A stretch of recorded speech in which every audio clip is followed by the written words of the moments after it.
நம்ம சிஎஸ்கே ஆக்ஷனில் எந்த விக்கெட் கீப்பருக்காக போக போகிறாங்க அப்படிங்கிறத பற்றின ஒரு கன்ஃபார்மான அப்டேட் வந்து கிடச்சிருக்கு. நம்ம சிஎஸ்கே யாருக்காகலாம் வந்து போக போகிறாங்க, எந்த வீரரை எடுத்துகிட்டு வர்றதுக்கான வாய்ப்புகள் இருக்குது, யார் வந்தால் நம்ம சிஎஸ்கேயோட ஓப்பனிங்கில் பர்ஃபெக்டாக இருப்பாங்க, இதை பற்றின ஒரு ஃபுல் டீட்டெயிலை பற்றியும் யாருமே எதிர்பார்க்காத நேரத்தில் நம்ம சிஎஸ்கே ஒரு மிகப்பெரிய ட்ரேடை வந்து பண்ண போகிறாங்க. ஒரு முக்கியமான பவுலரை ட்ரேட் பண்ணிவிட்டு ஒரு மிகப்பெரிய ஃபினிஷராக நம்ம சிஎஸ்கே டீமுக்குள்ளே இப்போ எடுத்துகிட்டு வர போகிறாங்க. யார் அந்த வீரர், நம்ம சிஎஸ்கே இப்போ யாரை ட்ரேட் பண்ண போகிறாங்க, இதுக்கான காரணம் என்ன, இதை பற்றி இந்த வீடியோவில் பார்த்துடலாம். அதுக்கு முன்னாடி சேனலுக்கு புதுசாக இருந்தீங்கன்னா சப்ஸ்கிரைப் பண்ணிக்காங்க. இந்த வீடியோக்கு ஒரு லைக் கொடுக்கலாம், லைக் கொடுத்துருங்க. ஃபர்ஸ்ட் நம்ம சிஎஸ்கே பண்ண போகிற ட்ரேடை பார்த்துடலாம். யாருமே எதிர்பார்க்காத நேரத்தில் ஒரு முக்கியமான பவுலரை வந்து நம்ம சிஎஸ்கே இப்போ ட்ரேட் பண்ண போகிறாங்க.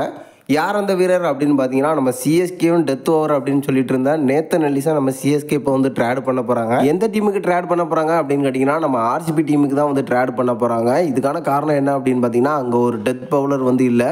ஸோ இதன் காரணமாக இவரை வந்து அங்கே ட்ரேட் பண்ண போகிறாங்க அப்படின்னு ரீசெண்டான ஒரு அப்டேட் வந்து சொல்லப்பட்டிருக்கு. அங்கேருந்து நம்ம சிஎஸ்கே யார் எடுத்துகிட்டு வர போகிறாங்க அப்படின்னு கேட்டிங்கன்னா, ஒரு மிகப்பெரிய ஃபினிஷரான நம்ம ரொமாரியா செஃபர்ட்டை தான் சிஎஸ்கே வந்து எடுத்துகிட்டு வர போகிறாங்க. இதுக்கான காரணம் என்ன அப்படின்னு பார்த்தீங்கன்னா, நம்ம சிஎஸ்கேவில் தலை தோனியாக இருக்கட்டும், ஜட்டுவாக இருக்கட்டும், மூத்த வீரராக வந்து இருந்துகிட்ருக்காங்க. ஒரு ஃபினிஷிங் ரோல் வந்து பண்ணிகிட்டு இருந்தாங்க.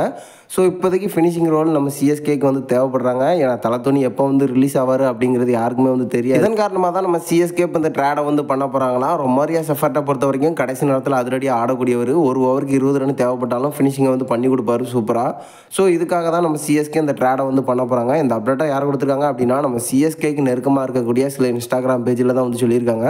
கன்ஃபார்மான அப்டேட் தான் அப்படிங்கிற மாதிரியும் வந்து சொல்லப்பட்டிருக்கு. இந்த ட்ரேடுக்கு நம்ம ஆர்சிபி டீமும் வந்து ஓகே சொல்லியிருக்காங்க. அதுக்கான காரணம் நேத்தன் எல்லிஸ் ஒரு டெத் ஓவர் கிங்காக வந்து இருந்துட்டு இருக்காரு.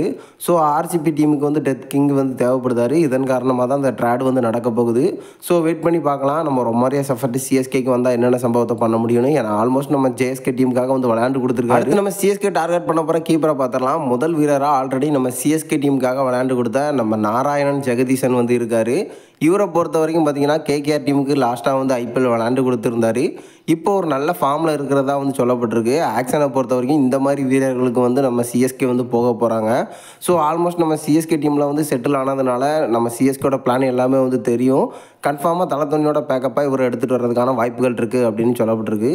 குறிப்பாக ஒரு முக்கியமான வீரருக்காக நம்ம சிஎஸ்கே வந்து போக போகிறாங்க. யார் அந்த வீரர் அப்படின்னு கேட்டிங்கன்னா, நியூசிலாந்து வீரர் தான். நியூசிலாந்து வீரர் அப்படின்னாலே தெரியும், நம்ம ஃப்ளெமிங் கட்டாயமாக வந்து டீமுக்குள்ளே எடுத்துகிட்டு வந்துடுவார்.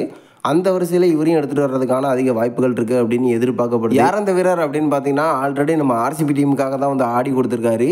டீம் சைஃபர்ட்டு இவர் தான் வந்து நம்ம சிஎஸ்கே இப்போ வந்து எடுத்துகிட்டு வர போகிறாங்க அப்படின்னு சொல்லப்பட்டிருக்கு. ஆக்ஷனில் ஆர்சிபியை பொறுத்தளவுக்கு இவருக்கான வாய்ப்பு வந்து அதிகமாக கிடைக்கல. கடைசி நேரத்தில் தான் வந்து ஜாயின் ஆயிருந்தார். இவரை வந்து ஆர்சிபி ரிலீஸ் பண்ணுறதுக்கு வந்து ரெடி ஆகிட்டாங்க. நம்ம சிஎஸ்கே இவருக்காக போகிறதுக்கான காரணம் என்ன அப்படின்னு கேட்டிங்கன்னா, நம்ம கான்வே தான் சிஎஸ்கே வந்து ரிலீஸ் பண்ண போகிறாங்க. ஒரு விக்கெட் கீப்பர், அது மட்டும் இல்லாமல் ஓப்பனிங்காக வந்து பார்த்துட்டு இருந்தாங்க. ஸோ அதே ரோலுக்கு இவர் எடுத்துகிட்டு வர்றதுக்கான வாய்ப்புகள் இருக்குது. ஓப்பனிங்கில் அதிரடியாக ஆடக்கூடியவர், தொடக்கத்திலிருந்தே அதிரடியாக ஆடக்கூடியவர், குறைவான பாலை சந்தித்தாலும் அதிரடியான அரசதங்களை கடக்கக்கூடியவர். ஸோ இதன் காரணமாக தான் நம்ம சிஎஸ்கே இவருக்காக வந்து போகிறதுக்கான வாய்ப்புகள் இருக்குது அப்படின்னு சொல்லப்பட்டிருக்கு. இப்போதைக்கு இந்த 2 வீரருக்காக சிஎஸ்கே வந்து ஆக்ஷனுக்கு போக போகிறாங்க. ஸோ எனக்கு தெரிஞ்சு இப்போதைக்கு பார்த்தீங்கன்னா, நம்ம நியூசிலாந்து வீரரை எடுத்துகிட்டு வர்றது வந்து பர்ஃபெக்டாக இருக்கும். ஏன்னா ஓப்பனிங்கில் வந்து அதிரடி காட்டுவார். இந்த மாதிரி வீரர்களை எடுத்துகிட்டு வர்றது நம்ம சிஎஸ்கேக்கு ஒரு மிகப்பெரிய ப்ளஸ்ஸாக இருக்கும். நீங்கள் என்ன நினைக்கிறீங்க, எந்த விக்கெட் கீப்பர் எடுத்துகிட்டு வந்தால் பர்ஃபெக்டாக இருக்கும்? இப்போதைக்கு யாரை எடுத்துகிட்டு வர்றதுக்கான வாய்ப்புகள் இருக்குது? நம்ம ரொமாரியா செஃபர்ட்டை சிஎஸ்கே வந்து ட்ரேட் பண்ணுவாங்களா மாட்டாங்களா அப்படிங்கிறத மறக்காமல் நம்மளோட கமெண்ட் பாக்ஸில் தெரிவிச்சிருங்க.